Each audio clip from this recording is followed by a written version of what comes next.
আছি একটা গুহার 100 ফুট নিচে, যেটা মাটির নিচে 5 কিলোমিটার জুড়ে বিস্তৃত আছে। যখনই আমি আর আমার বন্ধুরা মাটি টাচ করলাম, আমরা অফিসিয়ালি এখানে আগামী 7টা দিন কাটাতে চলেছি। বাবারে, এটা আমার জীবনে করা থেকে অনেকটা দূরে যেতে হবে। কেন? যদি ঝড় বৃষ্টি হয় তাহলে এই পুরো জায়গাটা জলে ভরে যেতে পারে, আর সমুদ্রের মতো ঢেউ এসে সবাইকে ভাসিয়ে নিয়ে যেতে পারে বানানোর জন্য। ভাই এটা পুরো পাগলাম। এটা একটা অন্য জগৎ মনে হচ্ছে। এই কেভ এন্ট্রান্সটা হয়তো দেখতে সুন্দর, কিন্তু দেখে যা মনে হচ্ছে আসলে তা নয়। আর আমরা হয়তো জানি না যে আগামী 7টা দিন সময় হতে চলেছে।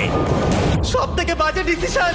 ঠিক আছে, আর কিছুক্ষণের মধ্যেই অন্ধকার হতে চলেছে। ক্যাম্প না করলে আমরা বিপদে পড়বো। আমরা কোথায় যাচ্ছি সেটা কি বলবে? আমাদের ক্যাম্প সেটআপের জন্য একটা ফ্ল্যাট গ্রাউন্ড খুঁজতেই হবে, যেটা অনেকটা উঁচুতে থাকায় আমরা জল থেকে সুরক্ষিত থাকতে পারবো। তার মানে এটা ক্যাম্পের জন্য পারফেক্ট। পারফেক্টটা একটু বেশি হয়ে গেল। মোটামুটি বলা যেতে পারে। ঠিক আছে, ক্যাম্পের জন্য মোটামুটি। প্রথম দিনের বাকিটা আমরা কাটিয়ে দিলাম আমাদের জিনিসপত্র আনতে। প্রত্যেকটা ব্যাগের ওজন প্রায় 80 পাউন্ড। আমরা এটা করতে 4 ঘন্টা লাগিয়ে দিলাম। এখান থেকে যাওয়া খুব কঠিন।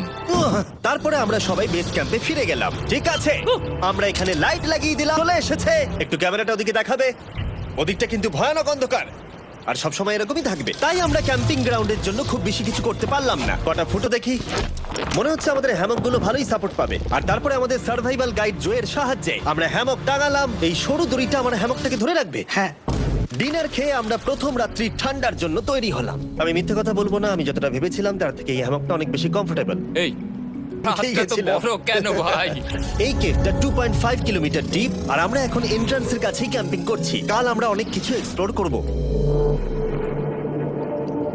তাহলে ভয়ঙ্কর। ঘুমই হয়নি। এটা সত্যিই একটা অস্বস্তিকর পরিবেশ। কেবের উপর থেকে অনবরত আমাদের উপরে জল পড়েই যাচ্ছিল, তাই উপরে একটা প্লাস্টিক চাপালাম। কিন্তু তাও আমাদের হ্যামক, চলো শেল্টারগুলোকে ভালোভাবে তৈরি করি। আমার মনে হয় এই প্লাস্টিকগুলোকে জুড়ে দিলে আর জল পড়বে না। বাহ, তুমি তো জিনিয়াস। আমি শুধু একজন ইউটিউবারই নয়, ঠিক আছে? আমার হ্যামকটা এটার উপরে ঝুলছিল, আমি পড়ে যেতাম। আর আমরা সেই সময় এটা বুঝতেই পারিনি যে এই গর্তটা প্রায় 40 ফুট গভীর। তাই যখন আমি আর শন প্লাস্টিকগুলোকে জুড়ছিলাম, তখন ম্যাক আর কার্ল এই গর্তটা কতটা ভয়ঙ্কর সেটা দেখতে গেল। আমার হ্যামকটা দেখতে পাচ্ছো? ওখানে আমি ঘুমোচ্ছিলাম। এদিকটা দেখো। ফলো করা অনেকটাই কঠিন ছিল। এই ম্যাপে তোমরা আমাদের হোম বেস দেখতে পারবে, আর দেখতে পারবে ওরা ওখান থেকে কত দূর হ্যাঁ, যাচ্ছে। এটা তো খুবই ভয়ঙ্কর। ভাই এটা পাগলামো। আর যখন ছেলেরা র্যান্ডমলি এক্সপ্লোর করছিল, তখন আমি আর শন ক্যাম্পে কাজ করছিলাম।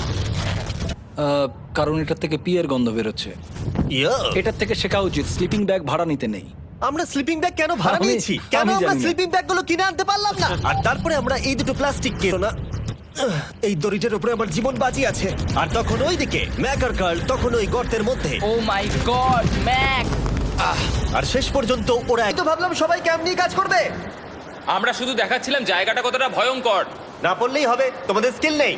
আচ্ছা ঠিক আছে। আর যদিও ওদের এবার ফিরে আসা উচিত ছিল, কিন্তু কাল আর ম্যাক এটা কতটা গভীর সেটা দেখানোর চেষ্টা করলো। ভাই এটা কিন্তু ওরা এটা জানে না যে এই রিভারটা এই কেভের গোটাটাই জুড়ে আছে। তার মানে এর মধ্যেও আমাদের কিছুটা সময় কাটাতে হতেই পারে। না করেছি ঠিক বলেছ। একটা নতুন বাড়ি, ঠিক বলেছি তো? একদম। এখন আমাদের একটা ছাদ আছে, আর এটা তো দারুণ। জিমি রান্না বেশ ভালোই আর করেছে। আমরা আমাদের ফায়ার পিটটাকে এই সুন্দর জায়গাটাতে নিয়ে এসেছি। জায়গাটা কেমন? তো গরমটাকে ধরে রাখবে এবং ওপর থেকে যে পি পড়ছে সেগুলোকে আটকে দেবে। ওটা পি নয়। তাহলে ওটাকে কি বলবো? যদি জানি না, হয়তো বৃষ্টির জল হবে বা না, এটা বৃষ্টি নয়, না, পাথর মানে ইয়ে তুমি- করছে। এই একটু উপরে দেখাও, এটা বৃষ্টি নয়, রক পি। Rock P. ঠিক আছে রক পি। ঠিক আছে, এটা রক পি। আর একটা শুকনো রাত ঘুমিয়ে কাটাবার পরে আমরা ঠিক করলাম তাকে নিয়ে আমরা কেভের শেষ প্রান্ত অব্দি যাব। Cave, cave! Cave, cave! Cave, cave. Cave! দেখা যাক আমরা কেভের কতটা গভীরে যেতে পারি। তোমরা কিন্তু মনে রাখবে আমরা আছি, আর আমাদের ইচ্ছা এই কেভের শেষ প্রান্ত অব্দি যাওয়া, অবশ্যই না মরে গিয়ে। ও মাই গড, এটা তো খুবই স্টিফ। আরে এটা তো সবে শুরু। আমরা কেভের আরো গভীরে এসেছি। তোমরা সবাই সাবধানে আসবে। এটা খুবই ছোট জায়গা, আমার মনে হয় না এখান থেকে আমি যেতে পারবো। কেভ এক্সপ্লোরের ইন্টারেস্টিং জিনিসটা হলো যা হোক করে এগিয়ে যেতে হবে। ও মাই গড, খুব ছোট জায়গা। আর তারপরেই খুব বড় একটা জায়গা আসবে, সেটা এতটাই বড় যে কিছু না দেখতে পাওয়ার জন্য এটা করতে হলো। ও মাই গড। এবার আমি সব দেখতে পাচ্ছি, এটার তো অনেক আলো। ভাই জায়গাটা কতটা সুন্দর দেখো। বাপরে কি আলো, আমি তো তাকাতেই পারছি না। আমি তো অন্ধ হয়ে যাব মনে হচ্ছে। এ বাবা, এটা কি হলো? আমরা বোধহয় ঠিক মতো এটাকে ব্যবহার করতে জানতামই না। চলো এগিয়ে যাকলাম। এই যে এই জায়গাগুলো এগুলো খুব ভালো ধরার এখানে? জায়গা। এগুলো ধরে এখান থেকে পা ঘুরিয়ে চলে আসতে পারবে। এইভাবে কি? একদম পারফেক্ট। জো সব থেকে ভালো কেভ গাইড। ঠিক আছে, এইবার ব্যাপারটা ইন্টারেস্টিং হবে। কি? এটা কি? এখান থেকে আমাদের ওয়েট শুট পরে সাঁতার কেটে যেতে হবে। গতকাল ম্যাক আর কার্ল এটা নিয়ে অ্যাডভেঞ্চারটা ছিল একটা প্রায় জমে যাওয়া নদীর মধ্যে। ও মাই গড, এটা তো পাগলামি! তার মানে আমাদের ওয়েট শুট পড়তেই হবে যাতে আমাদের হাইপোথার্মিয়া না হয়। আমরা এটা কেন করছি? এই এক্সপেরিয়েন্সটা তো জীবনে একবারই হবে। এটা করলে হয়তো আর নাও বেঁচে থাকতে পারি। আমাদের এই কেভের শেষে পৌঁছে এই ছোট্ট ফাঁকগুলোর মধ্য দিয়ে সাবধানে ধীরে ধীরে এগিয়ে যেতে হবে। আস্তে আস্তে নামো, স্রোতের কারণে পা পেছনে টানতে পারে। ঠিক আছে, আমি তাহলে নামছি। তুমি ওই দেয়ালগুলো ধরে ধরে, তুমি পারবে জিমি। জানি না এখানে ঢুকতে পারবো কি না। জিমি, এবার তুমি জল থেকে উঠে দাঁড়িয়ে পড়ো। যখন তোমরা খুব ঠান্ডা জলের মধ্যে থাকবে তখন একটা পাথরকে ধরে এগিয়ে চলা খুব কঠিন হবে। ও মাই গড, এটা সত্যি পাগলামি। ভয় লাগছে। চলো চলো, পারবে। ভাই। এগোতে থাকো, পেছন দিকে তাকিও না। একবার দেখো আমরা কি করছি। কিন্তু এই বাধাগুলো এতটা কঠিন ছিল না। সামনে যা আসছে। কেভ কেভ কেভ এই, একটা কথা শোনো, আমরা 10% আসিনি। তার মানে এখনো আমরা শুধুমাত্র সার্ফেসেই রয়েছি, আর সেটার যেতে হবে। যেরকম তোমরা দেখতে পাচ্ছ এখানে 24x7 বৃষ্টি হয়, তাই আমি একটা আড্ডা মারার জায়গা তৈরি করেছি যেখানে আমরা কেউ ভিজবো না। তাহলে কি হতো? আমি নিশ্চিত যে ওদের একটা ভেজা পাথরের উপর শুতে হতো। আমাদের ক্রমাগত এগিয়ে যেতে হবে এবং শরীরটাকে ভিজে রাখতে হবে। ঠিক আছে। নইলে আমাদের শরীরের তাপমাত্রা। সব থেকে বাজে ব্যাপার হলো আমরা যতটাই দিকে এগোবো ততটাই আমাদের পিছন দিকে ক্যাম্পে ফিরতে হবে। আমাদের মানে এটা নয় যে সেটা সহজ হবে। আরে এটা কি মাকড়সার জাল? কিন্তু আমি মাকড়সা দেখতে পাচ্ছি না তার কেন? মানে ওটা আমাদের উপরে আছে। আরে তোমার গায়ে, তোমার গায়ে। আমার বন্ধুরা বলতে বাজে, এই গেমটা মিস্টার বিস ভিডিওর মতো, যত এগোবে ততই কঠিন হবে। না থাকতো আমরা মরেই যেতাম। আর 3 ঘন্টা পরে জো আমাদের জন্য একটা বাজে খবর নিয়ে এলো। জল অনেকটা বেড়ে গেছে আর আমরা অনেকটা সময় লাগিয়ে ফেলেছি, তাই আজকে আমাদের আবার ক্যাম্পে ফিরে যেতে। অমান্য করতে পারো না। আমি এটা মানবো না। সত্যি কথা বলতে আমাদেরকে ফিরতেই হতো, কারণ এর আগে আমরা শুট করতে অনেকটাই সেই খেলেছি। তাই আমরা ফিরে যাচ্ছি আর এই মিশনটা আমরা পরের দিন আবার শুরু করব। শন, আমরা এসে গেছি। এখন তোমরা কেউ ভিজবে না। আমি তো জানতামই না এই লাইটগুলো আমরা এনেছি। এগুলো দারুণ লাগছে, তাই না? দুঃখের বিষয় আজকে আমরা মাত্র 20% এগোতে পেরেছি, কিন্তু বিশ্বাস করো আমরা শেষ পর্যন্ত অবশ্যই যাব। কোনোদিনই হবে না। আমরা ডে 4টা রেস্ট নেব আর ডে 5 চেষ্টা করব এই কেভের শেষ অবধি যাবার। দেখা যাক কি হয়। ডে 3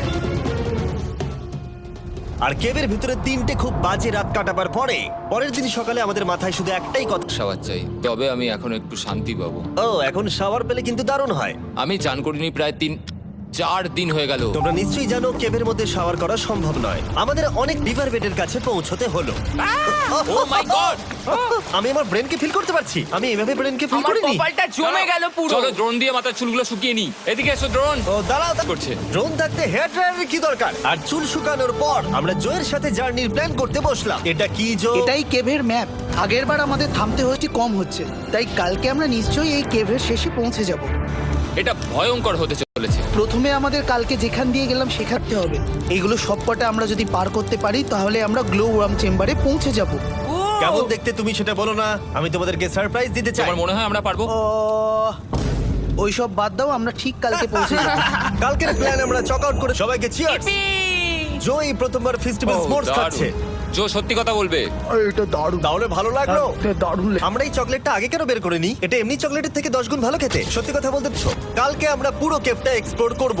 দেখা হচ্ছে। তাই আমরা ভালো করে ঘুমানোর চেষ্টা করলাম আর কালকের প্রিপারেশন নিলাম। কেভের শেষ থেকে ডেঞ্জারাস জার্নি করতে চলেছি। ডে 3 এর অভিজ্ঞতা মাথায় রেখে আমরা কম শুট করেছি যাতে আমরা সামনের দিকে তাড়াতাড়ি এগোতে পারি।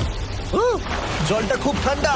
হ্যাঁ, আগের দিনে আর যাতে আমরা সবাই বেঁচে ফিরতে পারি তাই জো ছাড়াও আরেকজন সার্ভাইভাল এক্সপার্টকে আমরা নিয়ে এসেছিলাম। এখানেই আমরা ডে 3 তে আটকে গেছিলাম। এখন আমরা কি করব? এবারে আমরা অনেক তাড়াতাড়ি এসেছি। আমাদের পিছনে ঘন অন্ধকার। কোথায় যাব? এই রাস্তা, তাই আমরা দেয়ালগুলো ধরে ধরে আস্তে আস্তে এগোবো। এই যে এইভাবে। ও হ্যাঁ, God! এই রকটায় জাম্প করো। আরে এখানটা তো অনেক অন্ধকার। আমি আর পা পাচ্ছি না। আমি এখন মাটিতে আর পাই পাচ্ছি না। যেহেতু আমরা মাটিতে পা পাচ্ছিলাম না, তার মানে যদি আমরা পাথর ছেড়ে দিই তাহলে এই জো আমরা কি করব? আমি এটা ধরে এসেছি, তুমি এটা ঠিক ধরো। আছে, আমি তো দেখতেও পাচ্ছি না কোথায় যাচ্ছি। জো, স্রোত আমাকে ভাসিয়ে নিয়ে চলে যাচ্ছে। আমি তুমি করবো কি করে? পারবে, দাও, আমি হেল্প করছি। এখানে আমি ঢুকবো? হ্যাঁ, এই গর্তের মধ্যে। এই তো খুব ভালো। এটা আমার জীবনের সবথেকে বিপজ্জনক অ্যাডভেঞ্চার। আমরা এখন কেভের এখানে জলের একটা ঘূর্ণাবর্ত আছে, যদি তুমি এর মধ্যে পড়ে যাও তাহলে তোমাকে একদম নিচে নিয়ে চলে যাবে। মানে আমরা মৃত্যুর সাথে খেলা করছি? এটা এতটা বিপজ্জনক হতে পারে আমি সত্যিই ভাবিনি। খুব ভালো, এই তো। তাহলে কি আমার পা এখানে হ্যাঁ, রাখবো? রাখো রাখো। ঠিক আছে, ভাবনার থেকেও বেশি কঠিন ছিল। এই নদীটা কতটা শক্তিশালী এই গোটা কেভটাকে তৈরি করেছে। কিন্তু মজার ব্যাপার হলো আমরা পাথরের মতো শক্তিশালী নই। আমি শুধুমাত্র মানুষের মতোই শক্তিশালী। সৌভাগ্যবশত কাল এই অ্যাডভেঞ্চারে লিড করেনি, তার বদলে আমরা একজন আমাদেরকে নদীতে ঝাঁপ দিয়ে দেখালো। ও মাই গড, এটা পাগলামি। কে বললো এটা পাগলামি? এটা তো আমার কাছে খুবই সহজ। আমি এক্ষুনি করতে চাই। চলো যাচ্ছি Joe. Godspeed back. Jimmy আমার সাথে যা যা করেছে তার কাছে এটা তো কিছুই নয়। 3, 2, 1। না, আমরা না এগুলো শেষ পর্যন্ত যেতে পারবো না। ও মাই গড, আমাদের নিচের দিকে যেতে হবে। আমরা সবসময় স্রোতের উল্টো দিকে কেন যাই? এখন শুধু আমি ভেসে ভেসেই যেতে পারবো, আর কিছু না। এই জলের আবার এটা গভীর আরে হচ্ছে। আমার পা তো কিছুর উপরে রাখতে হবে। ছোট পাথরগুলোই একমাত্র বাধা ছিল না, মনে হচ্ছে আমাদের প্রতিটা পদক্ষেপে। ও ভাই, আমি কিচ্ছু দেখতে পাচ্ছি না, এটা খুব ভয়ঙ্কর। কেভটা আরো অন্ধকার হয়ে আসছিল এবং ও, আমি ক্লান্ত হয়ে পড়েছি। এই কেভে আরো কঠিন বাধা আসার আগে তোমাদেরকে আমি কিছু দেখাতে চাইবো। এর মধ্যে কি আছে? না, জানি না কি আছে। Brand new mister beast lab swamp. সত্যি কথা বলছি, গত 5 ঘন্টা ধরে যেহেতু আমি অনেক পরিশ্রম করেছি, এটা শুট করার 1 মাস পরে আমি পুরো কেপ সেটটা তৈরি করলাম ফিউচার জিমি নেম ট্যাগ দিয়ে। তারপরে বললাম, হে আমি ফিউচার জিমি, আর আমি এখন তোমাদেরকে বলবো brand new toy line of mister beast lab swamp সম্পর্কে। 119টা ইউনিক ডিজাইন ক্যারেক্টারও আছে যা তোমরা কালেক্ট করতে পারো। আর সবথেকে দারুণ ব্যাপারটা হলো, কোন ক্যারেক্টারটা তুমি পেয়েছো সেটা জানতে হলে এই টিউবে ওয়াটার দিয়ে নাড়াতে হবে, আর তোমার সোয়ামস তোমার সামনে দাও। তোমাদের এত জলের দরকার নেই, এটা অনেক বড় বলে এত লাগছে। ঠিক আছে, এটা এখন জলে ভর্তি হয়ে গেছে। এবার এটাকে একটু নাড়াতে হবে। এবার জল ঢালো এখানে। জো ঢালছে, আর জল ঢালার পরে তোমরা দেখতে পাবে তোমরা কোন সোয়ামটা পেয়েছো। এটা সব থেকে রেয়ার হাইপোক্রোম, যেটা মাত্র। আর আমরা শুধু সোয়ামেই থেমে নেই, আমরা এই অ্যাকশন ফিগার প্যান্থার গুলো বানিয়েছি যেগুলো এই ব্রিফকেসে আছে। আর এই সোয়ামের মতো এই মিউটেটর যখন তোমরা কিনবে দেখতে পাবে এর ভেতরে কি আছে। কোথায় কিনবো? ভালো হয়েছে জিজ্ঞাসা করলে। নাও। আর কেবের মধ্যে অনেক সমস্যা পেরোনোর পরে আমরা ফাইনালি পৌঁছে গেলাম গ্লো ওয়ার্ম চেম্বারে। ভাই, এবার খুব ভালো লাগছে। ঠিক আছে। এ তো দারুণ। এটা দারুণ লাগছে। ভাই এটা পৃথিবী মনে হচ্ছে না এখানে একদমই। যে আলো তোমরা দেখতে পাচ্ছ সেগুলো আসলে ছোট্ট ছোট্ট বায়োলুমিনেসেন্ট গ্লো। সত্যি বলতে এই ট্রেকের সমস্ত ক্লান্তি যেন দূর করে দিল। এখানে অবধি পৌঁছানো যেন সত্যি একটা অ্যাচিভমেন্ট ছিল। কিন্তু এখন আমাদের যাত্রা শেষ হয়নি, কারণ আমাদের এখান থেকে এখন ওরা আসেনি আর আমি খুব ক্লান্ত। আমার মনে হয় না আমি ভালো করে ঘুমোতে পারবো। ওদের জন্য খুব চিন্তা হচ্ছে। এই ট্রিপটা অনেকটাই সহজ ছিল, কারণ আমরা স্রোতের সাথে ভেসে ভেসে যাচ্ছিলাম। আর যেহেতু তোমরা এই ছিল, কারণ আমরা ক্যাম্পে পৌঁছানোর আগেই 6 নম্বর দিন চলে এলো। শন, সবাই ঠিক আছে তো? আমার খুব চিন্তা হচ্ছিল। Happy day 6। ডে 6 খুব ভালো। কিছু খেতে পেলাম। এটা খুবই অ্যাডভেঞ্চারাস ডে ছিল। কালকে দেখা হচ্ছে, মানে আজকেই হয়তো। এটা হয় ডে কোনোদিন 6 হবে না। নাকি আজকে, না আমি জানি না। এত বড় ট্রেক আমি ঘুমাতে পারছিলাম না।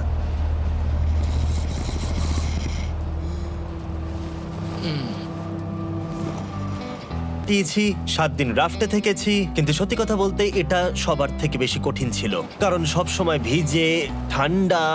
প্রত্যেক মুহূর্তে এই কেভটা দুঃস্বপ্নের মতো ছিল। কিন্তু তোমার আর আমার মধ্যে জিমি! ইয়ো! গার্ড থেকে উজ্জ্বল টর্চ। মজার মুহূর্ত অনেক ছিল। মাটির নিচে 300 ফুট গভীরে অভিযান চালানো থেকে আভাসী করা সবকিছুই অভিযানের অংশ ছিল। যেহেতু আমাদের সঙ্গ দারুণ, চলো তিমির মতো আওয়াজ করো। তাই এই ভিজে ঠান্ডা আমাদের জীবনের সব থেকে সুন্দর মুহূর্তে। আমরা এখান থেকে যাব না যতক্ষণ না সবকিছু তোলা হচ্ছে। আর আমি সবকিছু বলেছি মানে সবকিছুই। চলো এবার বেরোনো যাক। আর যখন আমরা তখন জয়ের জন্য একটা সারপ্রাইজ ছিল। বেরোনোর আগে জো, আমরা তোমার কাছে কৃতজ্ঞ। তাই এই নাও 50,000 New Zealand. Oh my god, thank you so much Jimmy. Thank you Joe. Love you, Joel! এবার আমাদের সব কাজ হয়ে গেছে, চলো বেরোনো যাক।